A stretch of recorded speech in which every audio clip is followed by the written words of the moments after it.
शिवा भवानी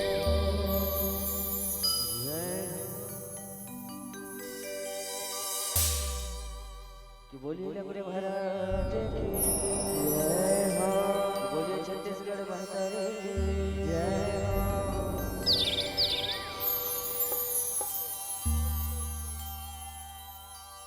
के हो छत्तीसगढ़ के माटी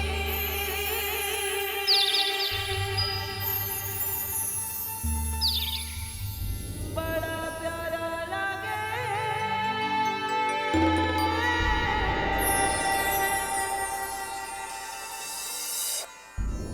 वो भारत माँ के मात के सितारा सितारा सितारा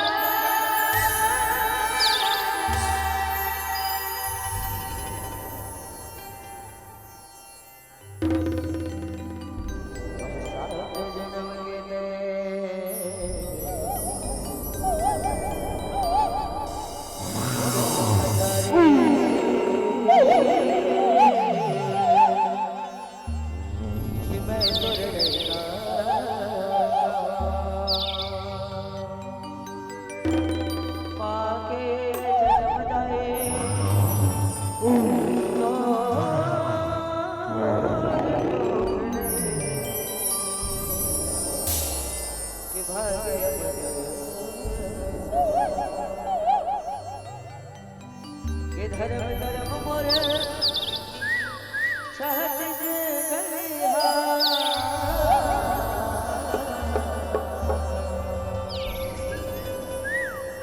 के धर्म धर्म मोर छत्तीसगढ़िया जब जब जब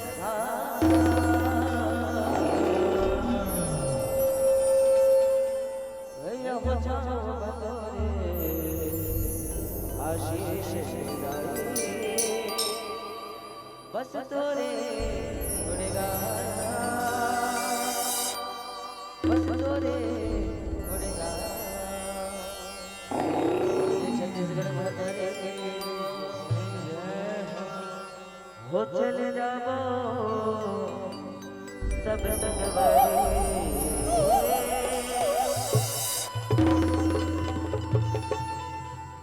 के छत्तीसगढ़ के दुआरे लहरावे धान गहो कोरा के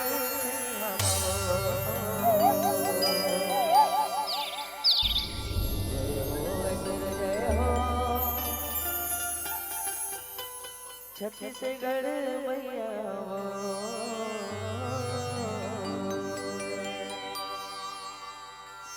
बोलिए छत्तीसगढ़ माता रे की जय हो चले जाओ सब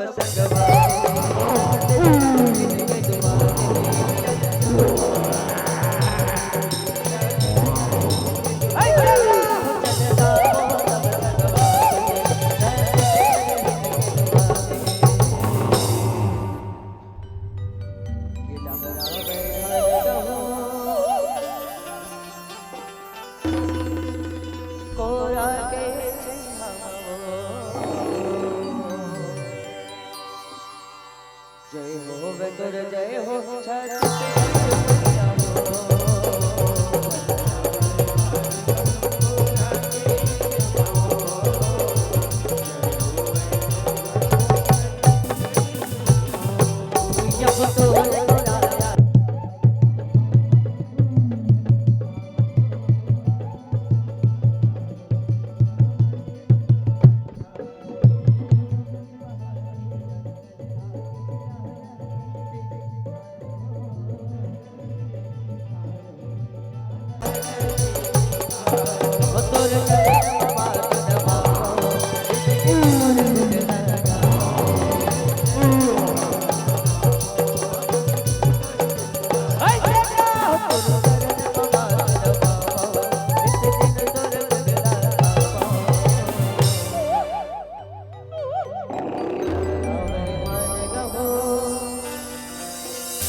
ये करा आवत बाबू आवत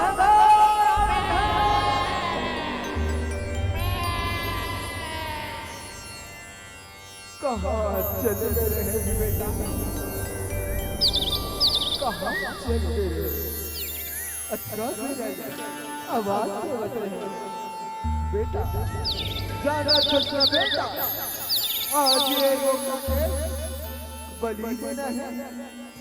जाना छत्र बेटा जाना छत्र जाना तो होगा जब तक गोबरा लाला बलि के रहेगी छत्र बाबू नमोर पर जहर करते बाबू काबल अस्ता दे गोबरा के देवा दे हवा की आए आवाज के गोबरा के बलि बाबू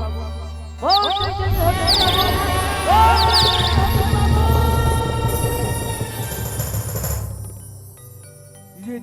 कैसे गोठड़ा गोठड़ा बेटा बेटा जब जब घर में जवारा बोआ है बेटा और जब जब घर में भी आओ हरे तब ये बलि के प्रथा हमर पुरखा मन बना है बेटा चल बेटा ज्यादा सोच धन बेटा ज्यादा सोच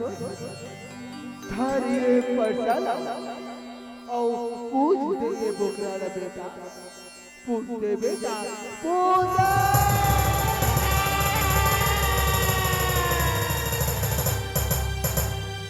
ये कैसे कि हमरा हटाई ये कैसे कि हमरा हटवाता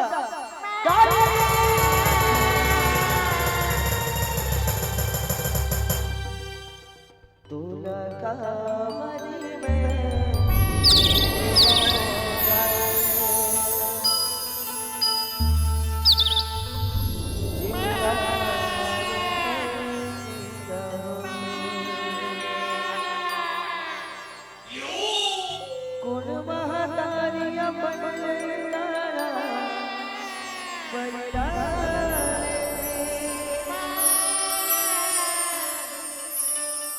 सब महतारिया बन नहीं काला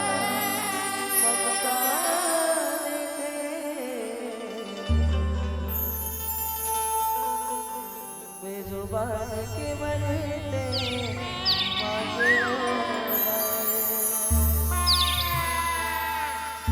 का तोरे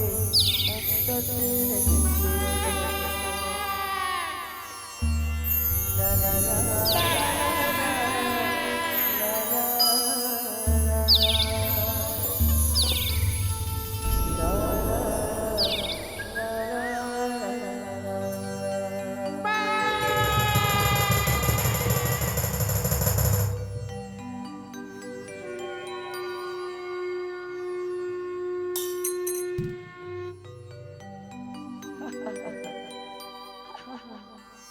बेटा हो तू हरिहरा दादीला देख के बोला हंसी आती रे बेकअप के बोला ए निर्दोष बेजुबान जीवन के बलि देवा अगर देना ही है ता अपन अंदर लुकाए पशुता क्रूरता और अहंकार के बलि देवा बेटा अगर बाप नहीं है ता अपन अंदर के ये गलत विचार का मारो रे बेटा अहिंसा परमो धर्म हमर ये सनातन धर्म हम अल्लाह अहिंसा सिखाते बेटा ना कि हिंसा ना कि हिंसा जय हो जय हो भैया जय आज मोर आँखी खुल गई आज मोर आँखी खुल गई भैया वैसे ये जम्मू मरखे पर आने वाला सद्बुद्धि देवी माता सद्बुद्धि देवी ताकि ये मन आगे चल के ये बलि प्रथा रोक सके दाई रोक सके मैया रोक सके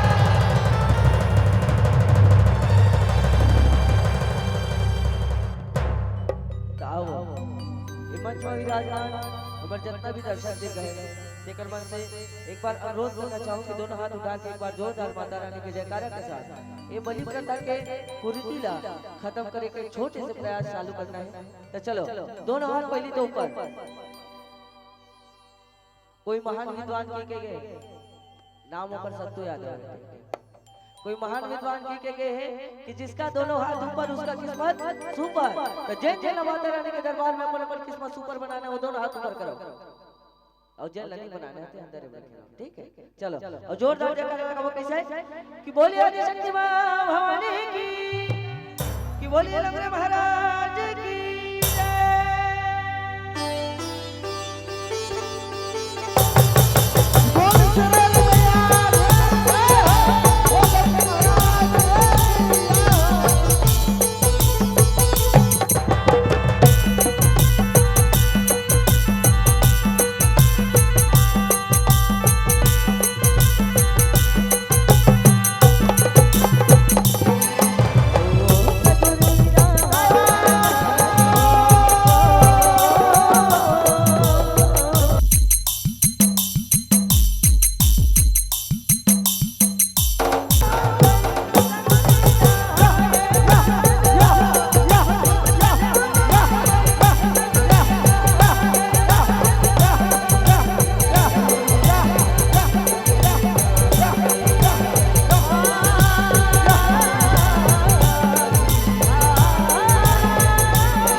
कि